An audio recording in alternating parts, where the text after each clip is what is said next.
Hola, soy la Basmati de nuevo con vosotros. Hoy voy a hablar de una pintora que es bastante conocida, que se llama Tamara Lempicka. En realidad no se llamaba Tamara, se puso el nombre de Tamara por una pieza de literatura, de un personaje. Ella se llamaba María no sé qué. Se inventa un personaje y entonces sus biógrafos se han vuelto locos porque se quitó años. Ella nació, como su biógrafo dice, que nace en 1895 y ella dice que había nacido en 1907. Es una cosa tremenda. Pero hay una cosa que me desagrada muchísimo y es que se destaca mucho que era bisexual, pero cuando se habla de artistas hombres, yo qué sé, cuando se habla de Dalí, se habla de su sexualidad, yo pienso que deberíamos de ser respetuosos con el tema y no nos interesa el artista, nos interesa su obra y su sexualidad no nos interesa en absoluto. A mí me parece una pintora excepcional, maravillosa. No sé si titularla La modernidad Tamara Lempicka o titularla Paradigma del Art Deco Tamara Lempicka, porque me parece el paradigma del Art Deco. Ya sabéis que el Art Deco es un arte que deviene, ¿cómo se llama? No me acuerdo ahora. eh, lo que hace Juan Gris y, y Picasso. Bueno, entre otras muchas, digamos, derivaciones, como el orfismo, con montones, ¿no? El cubismo, es que no me salía, por favor, la señorita de Viñón. O sea, sabía lo que era perfectamente, pero hay veces que me atranco. Eso tiene el directo, ¿no? Y ella deviene, a mí me hace mucha gracia cuando me pongo a leer biografías suyas y la influencia. Ella se va con su abuela, ahora lo contaré, con 13 años, viene de una familia muy rica, su tía era rica, su abuelo era rico, sus padres eran ricos, y sus padres en un momento dado se separan, y entonces se va con la abuela con 13 años a visitar Italia. Al principio del siglo XX y se queda totalmente fascinado por los pintores italianos, no solamente del Renacimiento, en fin, le encanta, también le gusta el manierismo, etcétera. Y esa influencia las va a captar para su pintura. Pero evidentemente el cubismo es de donde viene el Art Deco. No inventemos cosas porque la gente se pone, o sea, las biografías se ponen a decir influencia, influencia. No, el Art Deco viene del cubismo sí o sí. Y esta mujer pinta por planos, que yo vengo de Bellas Artes y sé lo que me digo. Entonces tiene una pintura muy volumétrica. Evidentemente no es lo mismo que Picasso y Juan Gris, pero viene del cubismo, el Art Deco. Bueno, el Art Deco, ella digamos, tiene entre los 20 y los 30, triunfa como la Pepsi porque son los años locos. Ella es una artista, digamos, exiliada, refugiada en París, y bueno, tiene la High Society se la sortea porque eso, ella pertenece también a la alta sociedad y no le gusta nada ser pobre.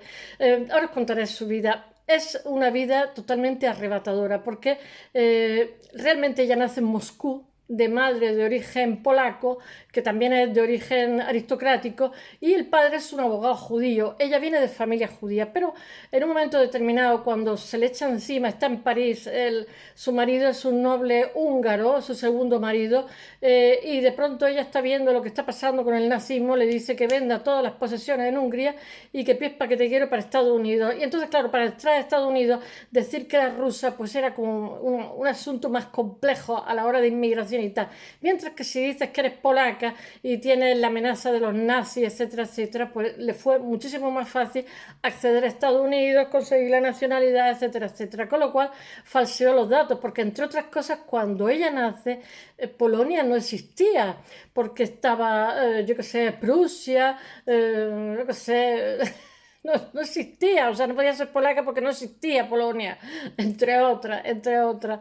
Y ya sabéis que con las diferentes divisiones de Alemania, pues muchas veces después de la Segunda Guerra Mundial se comen trozos. Günter Grass, me parece que era de Minsk, que después es Danz, o primero es Danz y después Minsk, y entonces pues, una vez es alemán, otra vez es polaco, en fin, de alguna forma todo ese movimiento de frontera después de la guerra es bastante habitual, también pasó en Italia, ¿no?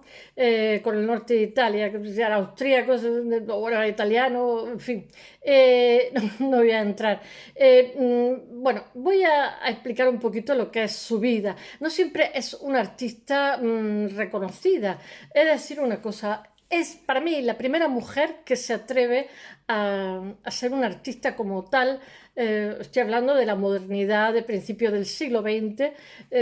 Ella, digamos, su obra abarca desde que se pone a estudiar y tal, o a estudiar, a trabajar y a hacer obra, es prácticamente la primera mitad del siglo XX. Después, la segunda mitad del siglo XX, por un lado se le olvida y después hay unos reconocimientos tremendos. Tal reconocimiento que sus piezas valen pues 7, 9 millones de euros, o de dólares, perdón, 12 millones. O sea, son piezas caras y tiene coleccionistas en todo el mundo y fetichismo. Y bueno, y los museos se la sortean porque es una pintora excepcional y muy personal y tiene un discurso muy propio, aunque sea Art Deco y aunque el Art Deco devenga tal, porque ella hace también un mestizaje en su discurso, un mestizaje de otras cosas y sobre todo tiene una influencia de Italia.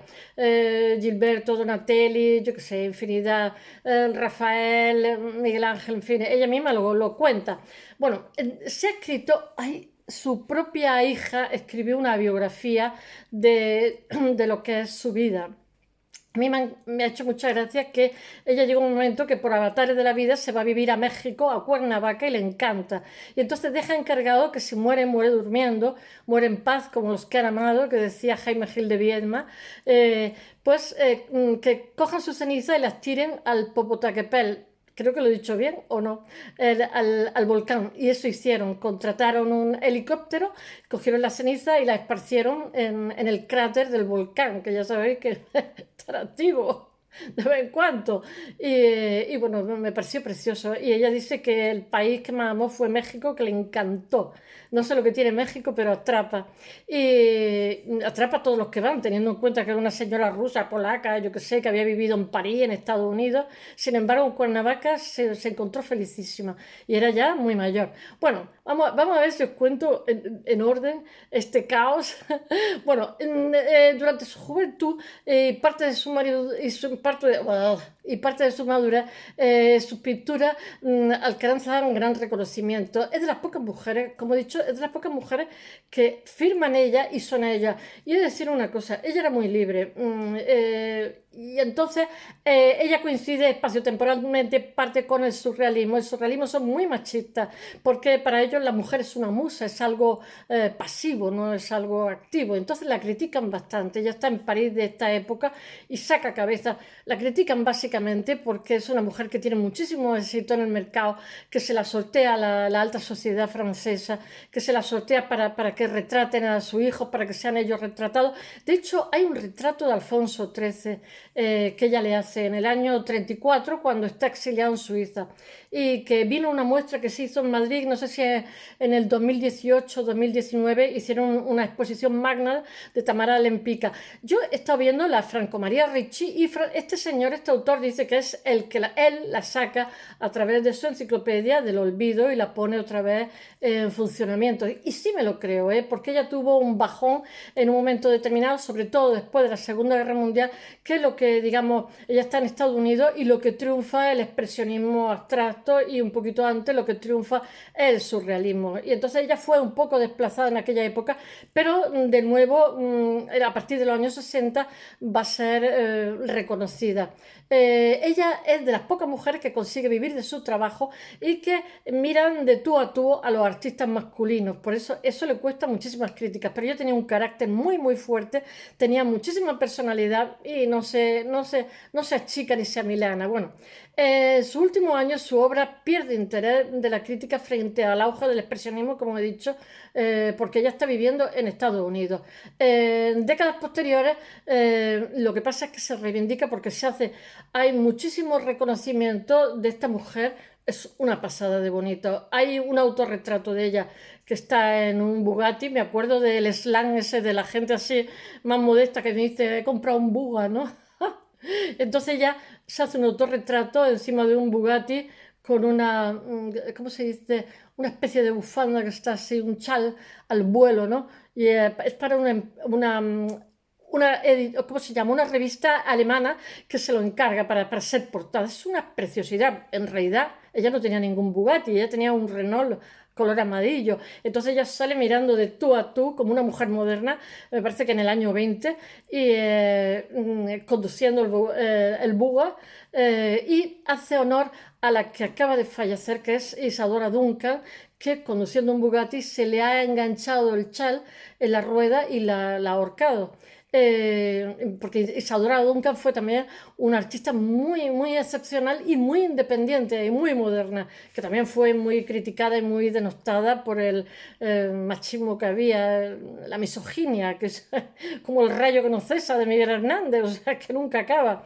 Bueno, en la actualidad es una de las artistas más cotizadas del siglo XX, no podéis imaginar, cada pieza suya es, bueno, cuando se han hecho exposiciones han sido préstamos que se han hecho de un coleccionista suizo, préstamos que se han hecho de Slim, que es un millonario mexicano, que tiene también bastante, o sea, porque ya vivió en México, y él tiene un museo suyo y entonces presta obras, o sea, pero todo está en colecciones privadas de coleccionistas muy ricos y tal, que siempre hacen el favor y tal.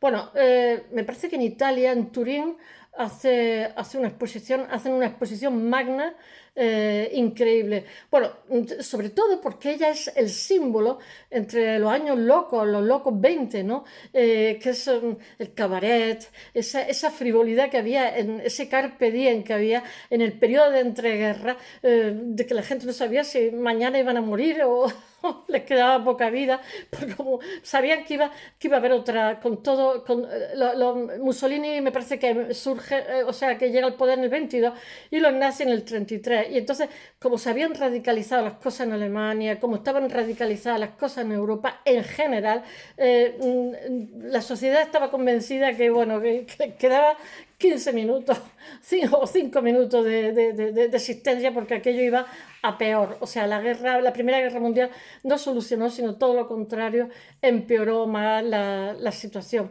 Y bueno, hizo que todavía fueran más enconadas las posturas. Bueno, su vida y personalidad realmente son una incógnita, porque ella se inventa un personaje, son muy de artistas, ¿eh? Sí que se saben cosas, hay diferentes biógrafos y sí que se sabe que era de familia muy rica, pero después ella las pasa canutas cuando viene aquí, y de hecho su primer marido, que ella estaba muy enamorada, como es también un noble, le dice cuando viene a París que él no piensa trabajar. Ella no, aunque le gusta el arte, no empieza a trabajar por amor al arte, sino porque tienen que comer.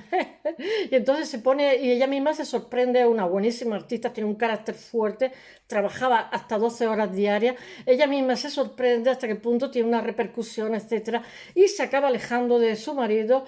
Me parece, su marido también tampoco le disgusta mucho, que ella tiene de amante a Gabriel Danuccio, y no me acuerdo quién más, que es un escritor italiano maravilloso, pero fascista, pero en estado puro, ¿no? Pero, digamos, se alejan uno de otros, porque cuando lo que pasa con las personas que emigran a otros países es que unos se adaptan y otros no hay forma que se adapten.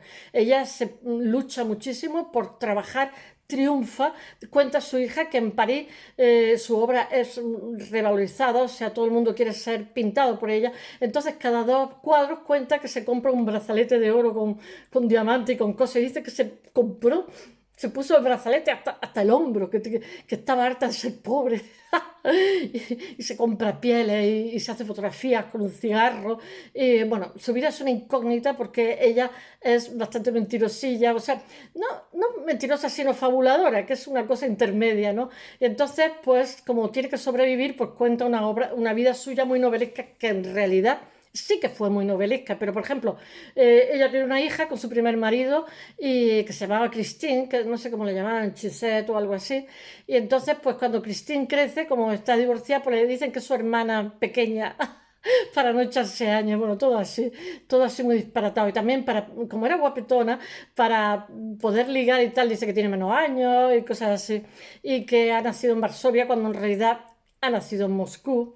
Bueno, todo pareció que la realidad es mera coincidencia, pero nos da igual porque es un artista excepcional, y la obra que deja, o sea, el tiempo lo pone todo en su sitio. Ha ido a más. Ahora mismo su obra es cotizadísima, pero enísima, en superlativo, y no me quedo en absoluto corta. Bueno, lo importante de sus piezas es la potencia que tienen, la solidez y la innovación que su trabajo aportan a la pintura. Además, ella está convencida de eso. Ella dice, a la galería le gustaba lo que yo hacía, lo ponía en medio y mi obra, o sea, sobresalía del resto, porque era muchísimo más bonita, con muchísima más fuerza. No se corta ni trae aquí la amiga, ¿no? No se llama Modesta. Bueno, ella pasa la historia totalmente, la historia del arte, porque es la primera mitad del siglo XX, ella lo condiciona muchísimo. Realmente para mí es como el retrato de la modernidad, de los locos años 20, de la ilusión de futuro también. Bueno, ella tiene retratos de desnudos femeninos que realmente la convierten en paradigma del Art Deco y objeto de deseo para los coleccionistas, porque las subastas de sus cuadros en Christie han alcanzado cifras astronómicas de millones de dólares, ¿eh? Y no os exagero, y son muy bonitas, ¿verdad? Y he de deciros que, ¿cómo se llama? Jack Nicholson, que ahora mismo tiene Alzheimer, tiene una colección tremenda de obras suyas, de Tamara Lempicka, también Barbara Streisand, no me acuerdo quién más, o sea, los famosos, Barbara Streisand es que tiene mucha fijación con el Art Deco, he de deciros, ¿eh? Y también es judía, y también es polaca, y bueno, tiene muy claro quién es, su padre y su madre se divorcian cuando ella tiene 13 añitos y se va a vivir con la abuela, pero cuando se muere la abuela, ahora lo contaré, ella se va a vivir con una tía que tiene, que también es multimillonaria. Lo que pasa es que de pronto llega la Revolución Rusa del año 17 y entonces se quedan así, tienen que salir todos con lo opuesto para París y después se van a Estados Unidos. Cuando se ponen las cosas aquí peor. Eran totalmente aristocracia rusa, eran refinadísimos, refinadísimos. Bueno, ella tiene claro quién es y a qué aspira a ser. Os voy a leer una frase suya. Dice, fui la primera mujer que hizo pinturas claras y evidentes. Y ese fue el secreto del éxito de mi arte. Ella habla que la nitidez de los italianos cuando tiene 13 años le fascina totalmente, el renacimiento italiano. Dice, entre 100 cuadros es posible distinguir los míos. Anda, que no tiene abuela. Y las galerías comenzaron a ponerme en sus mejores salas, siempre en el centro, porque mi arte atraía al público. Toma ahí. Algo que es cierto. Dice, hoy su obra realmente atraen a miles de visitantes en los museos, en las exposiciones, por su sorprendente modernidad. Si es que es así. También es muy atemporal y es muy armoniosa, es muy bonito todo lo que hace. Y además pinta, por ejemplo, cuando se hace el retrato con el Buga, que además ni era suyo, hace un verde con unas tonalidades metálicas que es una pasada de bonito. Bueno, es muy difícil, como he dicho, establecer la fecha de nacimiento de Tamara Lempicka porque realmente ella noveliza su personaje y lo que hace es difuminar las aristas y solamente cuenta aquello que es pues lo que querían oír sus clientes, tener en cuenta que está pintando y dibujando a la alta sociedad francesa y no le interesa para nada a la alta sociedad francesa, a la alta sociedad española y a toda la alta sociedad. Da los datos biográficos que le interesa y algunos se los inventa. Bueno, en 1895 ella dice que nace en Varsovia, pero realmente nace en Moscú y apaña la cosa para meterse en Estados Unidos. Su madre era aristócrata polaca y su padre era ¿cómo se llama? Un abogado judío que le iban las cosas muy bien porque que tenía una empresa, trabajaba en una empresa francesa de importación en Rusia y estaban nadando en la abundancia, pero sus padres no se llevaban hasta allá y se divorciaron y ella se va a vivir con la abuela. Bueno, según la artista, su padre era un abogado ruso bien situado, Rusia tiene los házaros, que no eran gente que huyó de Israel, sino unas tribus que decidieron hacerse judíos. Y hay bastantes judíos en Rusia, incluso en la actualidad. Muchos que no han emigrado a Israel, sino que han emigrado a España o a otros sitios. Bueno, ella lo que hacen es que los padres se mudan. Cuando ella su familia se muda a San Petersburgo, cuando ella es una niña pequeña, me parece que con 3 años.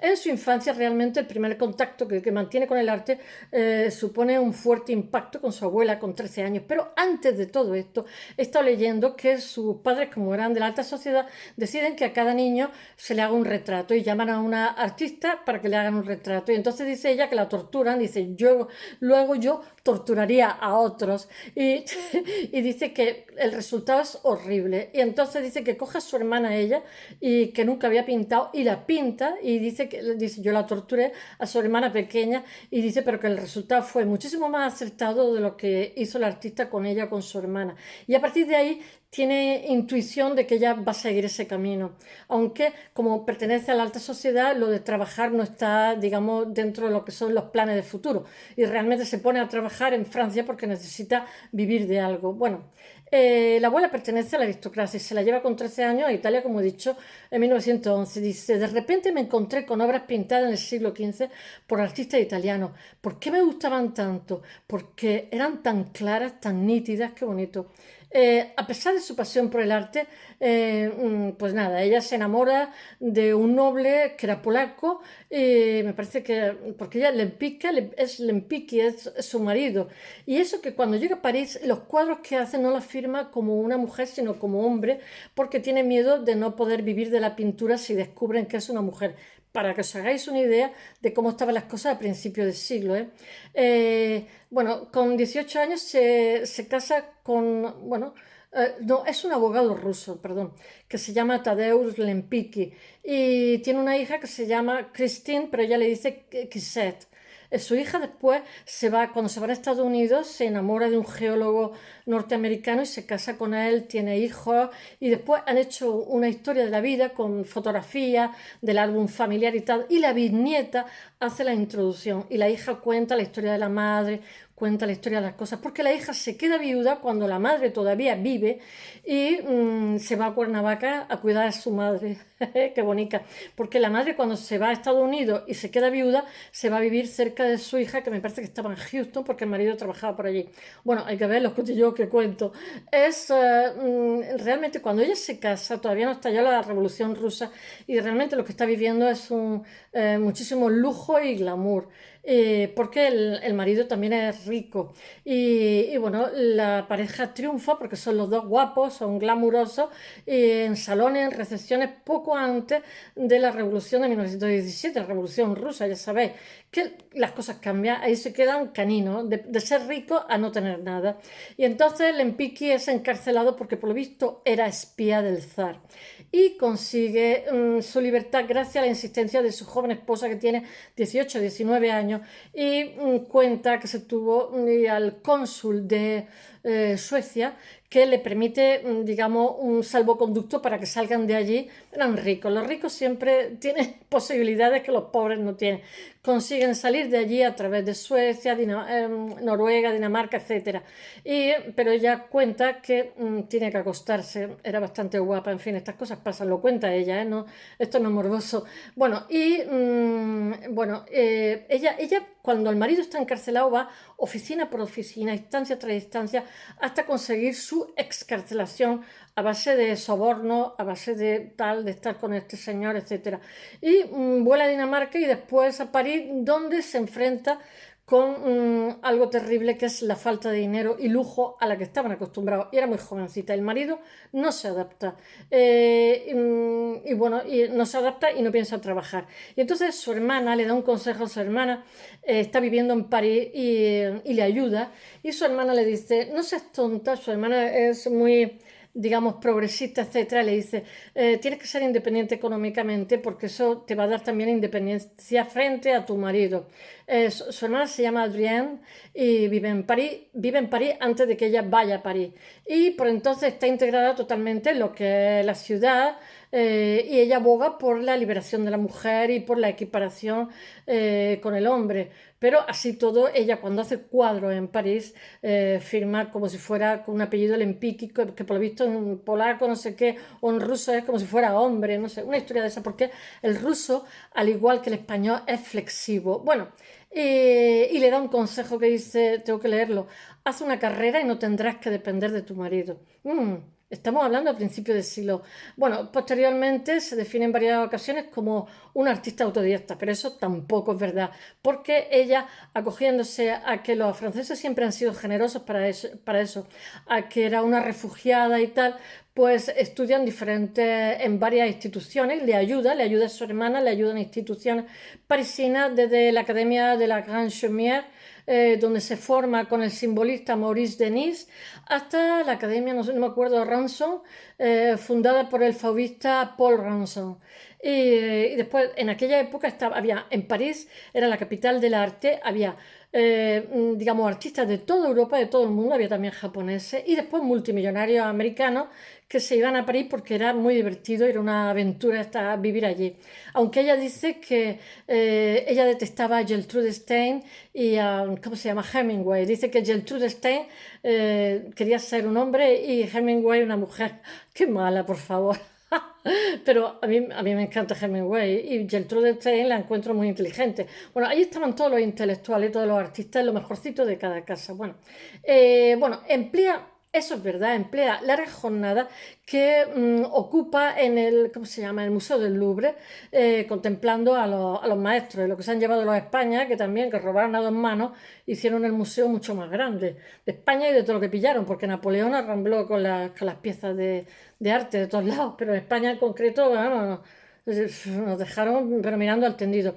Bueno, su mentor realmente, ella, de quien tiene influencias, de un fabista que se llama André Lotte o algo así, sí, André Lotte, de quien absorbe totalmente, interioriza la habilidad para plasmar volumen. Pero mirad, ese volumen, esa pintura tan volumétrica por planos, es muchísimo más cubista que Fauve, totalmente. Los Fauve, digamos, se emplean más en el color que en los volúmenes, por decirlo de alguna forma. Pero bueno, la influencia grande fue de este maestro. Ella dice que es autodidacta, pero de eso nada, monada, porque seguramente eso vendería más con la alta sociedad francesa y con los ricos, de decir que es una refugiada rusa que se lo ha hecho todo como ha podido. Mentira, llega hasta entre la academia y tiene diferentes maestros.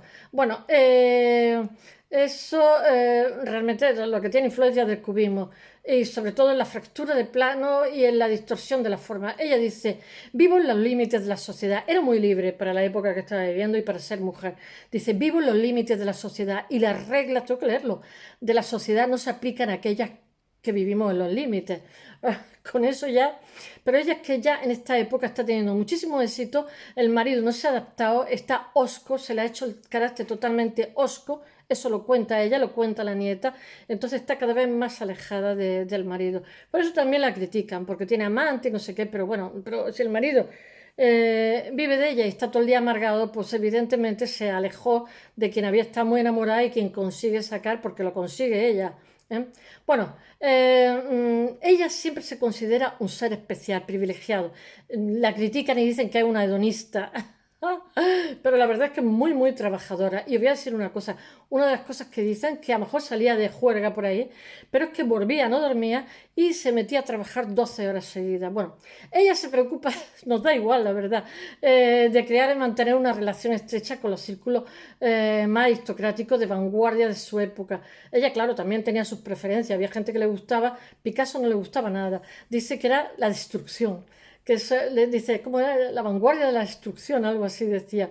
Pero el hecho real es que ella hace Art Deco, que deviene del cubismo picassiano y de Juan Gris. En 1922, y de Braque, Juan Gris, sí.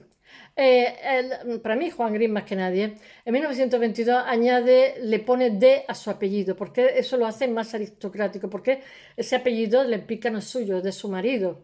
Ella tiene otro nombre también. Ella va construyendo, que son muy de artista, el personaje. Bueno, y es habitual en los salones literarios, donde la cocaína circula muchísimo, el hachís y el alcohol. A ella le gustaba la cocaína, pero vuelvo a decir, nos da igual. Estoy simplemente retratándola porque su obra es maravillosa. Si tomó cocaína y le salieron esos cuadros tan maravillosos, nos da igual. Jacques Cousteau dice que el artista adora el arte y la alta sociedad en igual medida. ¿Y qué reproche se puede hacer a eso, por favor? Tanta misoginia. Bueno, la bisexualidad de la propia artista es propiamente aceptada en los círculos que se mueve y queda también reflejado en sus obras. Eso me molesta muchísimo que se diga. Bueno, hay obras como por ejemplo el grupo de Cuatro Desnudos o la Bella Rafaela. Rafaela era una prostituta que la hace en 1927 y Los Cuatro Desnudos es de 1925. Está viviendo, después tiene una depresión y tiene una crisis mística cuando se divorcia. Porque ella, su marido, a pesar de que tal, pues cuando la deja, pues se encuentra entristecida y entonces se dedica a pintar monjas y se dedica a hacer como cosas más trascendentes, menos superficiales. También es verdad que cuando ocurre eso ha habido el crack del 29 y digamos tiene menos encargos, etcétera. Los locos 20 han parado en seco. Ella hace muchos desnudos femeninos y ella para mí es el paradigma del art déco totalmente. Es que en francés me parece que se dice déco. Bueno, ella tiene influencia de Ingres, de Manet, bueno, tiene influencia de muchísima gente, pero básicamente el art déco, vuelvo a repetir, deviene del cubismo, así, tal cual. Realiza, me parece, tiene mucha influencia el art déco en la República Checa y en Polonia, quizá la República Checa más, porque estuve viendo la arquitectura. Bueno, realiza un grandísimo número de retratos de personajes de la época, de la aristocracia, gracias a la venta de los cuales puede mantener su nivel de vida alto, pero a base de trabajar muchísimo. En 1920 su obra, como he dicho, a favor de la aristocracia y de la alta sociedad, pero es a principios realmente de los 30 cuando alcanza el mayor éxito. Y en 1929 pinta uno de sus cuadros más famosos que es el 29. Yo pensaba que era el 19, es el 29, que es el autorretrato que os he contado, que está en el Bugatti verde, que realmente es un encargo de una revista alemana. Ya os he dicho que ella tiene un Renault amarillo.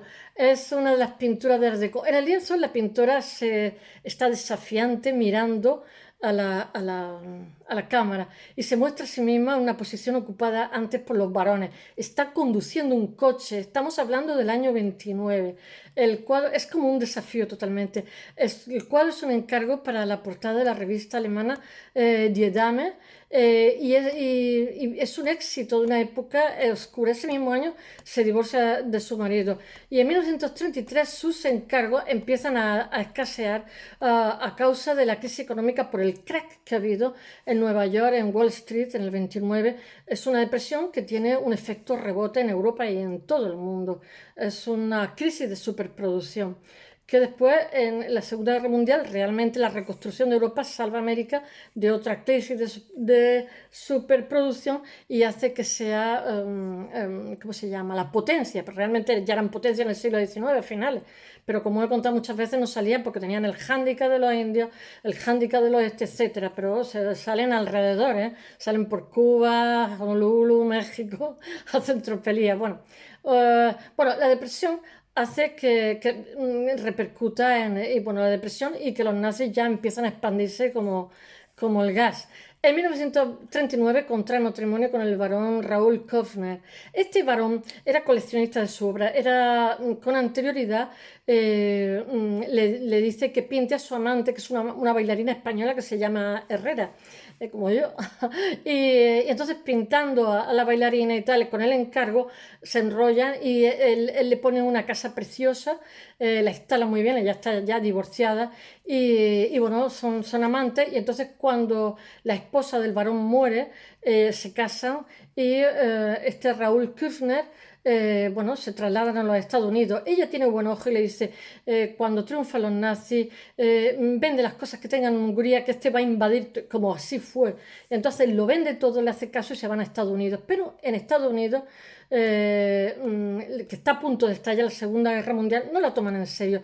La toma como un artista que pinta al fin de semana. Bueno, y escribe, o sea, elige un destino acorde con su ínfula, ¿no? Con sus aspiraciones, que ella es muy teatral, que es Hollywood, ¿no? Pero la recepción que hacen en Hollywood de alguna forma es que ella se vendía muy bien con su personaje tan teatral, ¿no? Pero ese personaje teatral mataba al artista de calidad que era, ¿no? Entonces la gente se queda como que es una mujer superficial, que es una aristócrata rusa, tal, casado con otra aristócrata, entonces no se la toman en serio como artista. Y entonces ella se decepciona bastante de Estados Unidos. No es lo que ella esperaba, ese nuevo hogar. La consideran como una mujer, una pintora de fin de semana que usa el arte como una especie de terapia de rica, de aristócrata. Bueno, y en 1949 vuelve a mudarse esta vez a Nueva York y bueno, allí sigue pintando y tiene un estilo más inspirado en los antiguos maestros que reflejan su obra en los años 30. También también se dedica al interiorismo, se dedica como a decorar casas de gente multimillonaria porque le gusta y porque es una cosa que han hecho bastante los archinos, no me preguntéis por qué, y crea proyectos para casas de algunos personajes de la alta sociedad americana. Ella se maneja muy bien con la alta sociedad, tiene mucha clase vistiendo, guapa, rubia, con los ojos claros, etcétera, y sabe muy bien moverse, se había criado en un ambiente muy aristocrático. Bueno, y en 1962 la Galería Lola Galleries de Nueva York inaugura una exposición con la obra de Tamara Lempicka. A partir de los 60 de nuevo va a subir como la espuma. Pero la cogen con cierta frialdad. Pero la artista no deja de trabajar. Ese mismo año su marido fallece repentinamente y ella se desplaza a Houston para vivir con su hija porque tiene nietos, etcétera, y le apetece estar cerca de ella. Bueno, después se traslada a Cuernavaca, a México, y en 1972 el Museo del Luxemburgo de París organiza una exposición con su obra que vuelve a despertar. Después va a tener unas exposiciones espectaculares en Europa, en Madrid en el año 2018, pero tiene otra en Turín, tiene exposiciones bestiales, y sus cuadros, eso hace que sus cuadros se revaloricen muchísimo. Por eso los que tienen obras la prestan a estos museos, porque siempre es muy peligroso para las piezas que se muevan. Bueno, y ya la crítica se reconcilia con esta artista. Ha pasado un margen grande de tiempo. Digamos, el boom del expresionismo abstracto de los norteamericanos, que es un movimiento norteamericano y tal, y el surrealismo ya, digamos, se ha ido a menos. Y entonces vuelve otra vez a estar de actualidad y vuelve a ser importante. En 1980 muere y en Cuernavaca, y por deseo propio, su cuerpo incinerado y sus cenizas son esparcidas por el volcán de Popocatépetl. Bueno, que en 2015 Turín le hace una exposición espectacular porque reciben una obra suya que no sé si es un préstamo célebre que se llama Muchacha en Verde, y entonces eso hace que quieran más y le organizan una exposición para ella espectacular. A partir de eso ha habido muchísimas exposiciones y es cotizadísima. A mí me gusta, aunque fuera menos cotizada y aunque tuviera menos exposiciones, me gusta y mucho. Espero que os haya gustado a vosotros. Hasta mañana.